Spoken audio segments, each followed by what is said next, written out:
In May of 1901, 2nd Baron Inverclyde, George Burns, whom at the time was the acting chairman of the Cunard Line, had proposed to Cunard's board that the company should invest resources into investigating the construction of a ship that was 50% larger than the German liners entering commission of the Kaiser class. This would result in a ship of approximately 30,000 tons standard displacement. As a result, in June of 1901, Cunard's General Superintendent James Bain and Chief Naval Architect Leonard Pescott were tasked with designing an outline for the proposed vessels, and they came up with an estimated length of 750 feet and an estimated beam of 76 feet. At the same time, the Swan Hunter shipyard would propose Cunard with a design of similar dimensions acting on 3 screws, powered by 5-cylinder reciprocating engines, giving the vessel a top speed of 24 knots, while the John Brown shipyard would propose a slightly smaller vessel with a length of 725 feet, but a beam of 80 feet. Progress on the new design would remain slow in the background until 1902, when it was temporarily postponed because a new threat arrived to the Cunard Line, as Cunard's chief British rival, the White Star Line, had been purchased by the International Mercantile Marine, which was a United States-operated company owned by J.P. Morgan.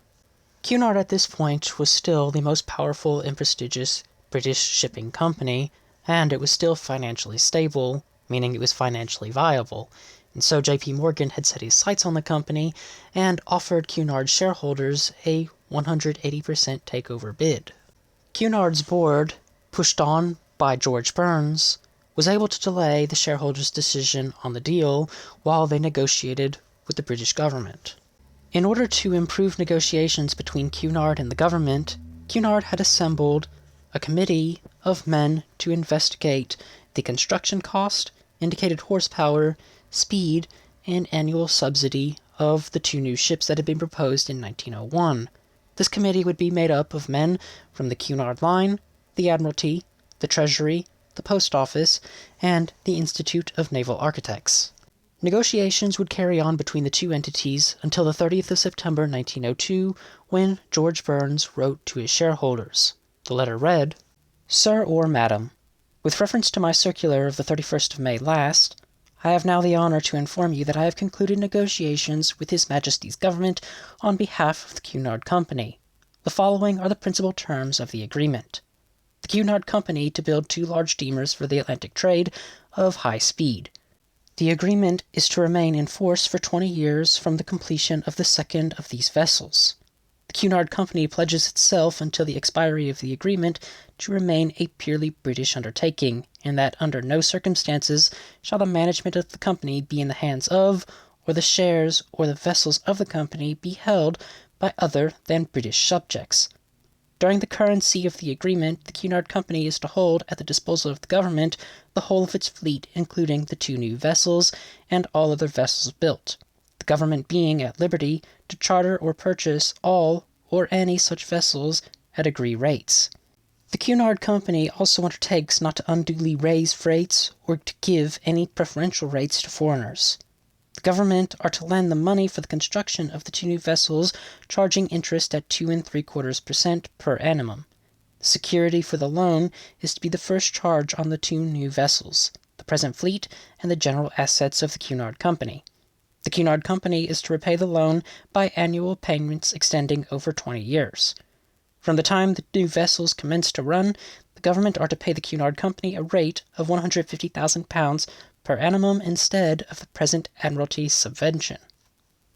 A meeting of the shareholders will be convened as soon as practicable for the purpose of obtaining their approval for such alterations in the Articles of Association as will be required to enable the directors to enter into a formal agreement embodying these terms. To simplify the terms, the British government would pay for the construction of the 2 new large speedy Cunarders, and in return, Cunard would allow the British government to have access to their ships during time of war, whether that be for charter or purchase, and the government would guarantee that Cunard would remain a sovereign and premier British company. By the time this agreement had been reached, the new ship's design had effectively remained unchanged from the start of 1902.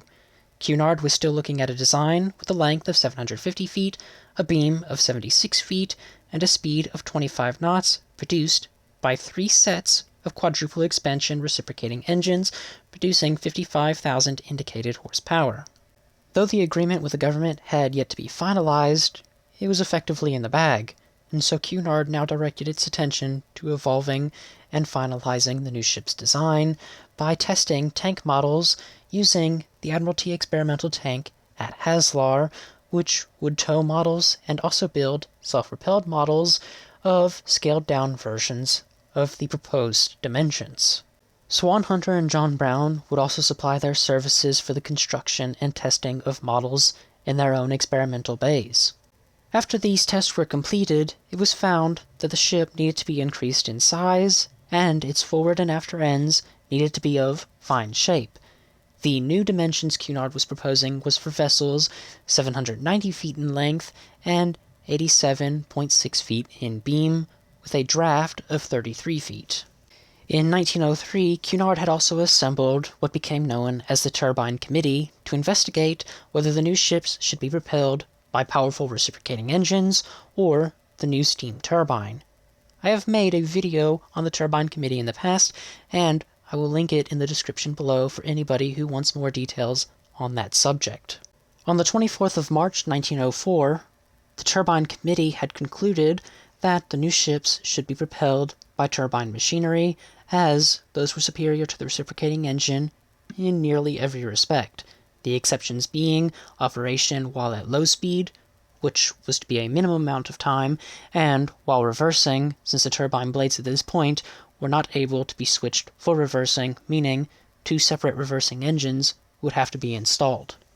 Shortly after the Turbine Committee's recommendations, on the 14th of April 1904, the general arrangement, lines, and body plans were completed for the new design, and Cunard was ready to order the ships.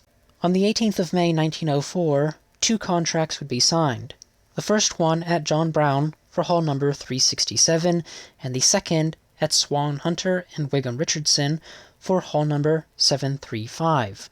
The expected delivery date of these vessels would be November of 1907.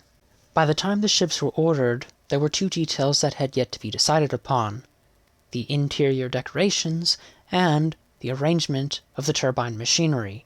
As a result, there would be a delay in the construction of the stern framing of the ship while it was decided how many screws and turbines the vessel would have. By the end of 1904, shortly after construction had already begun, it would be decided the vessels would be equipped with 4 screws.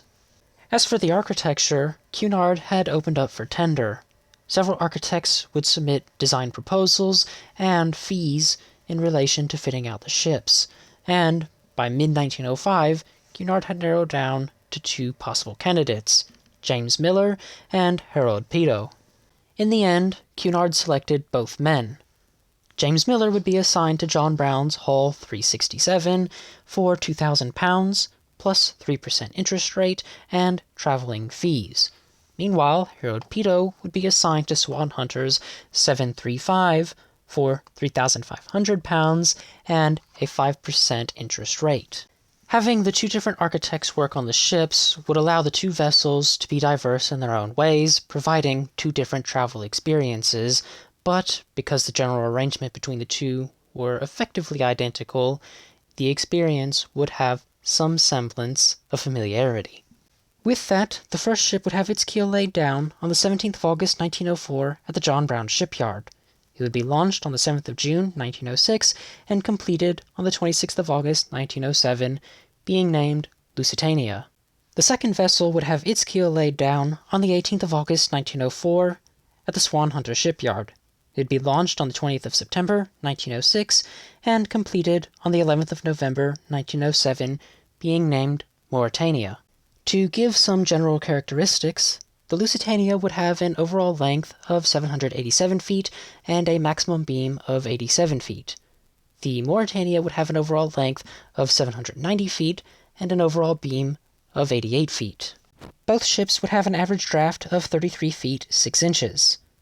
The vessels would be propelled by 4 sets of steam turbines producing 76,000 shaft horsepower, with their steam being provided by 25 fire tube boilers. This would provide the vessels with a maximum speed of 27 knots until the propellers were refitted in 1909, giving them a top speed of 28 knots. The ships upon completion would have a total carrying capacity for 3,048 passengers and crew.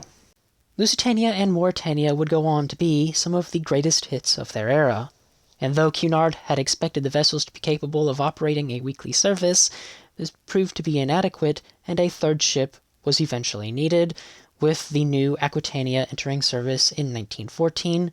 I have already created a video on its developmental history, link in the description below. With that having been said, I have nothing more I wish to add on to this topic for today.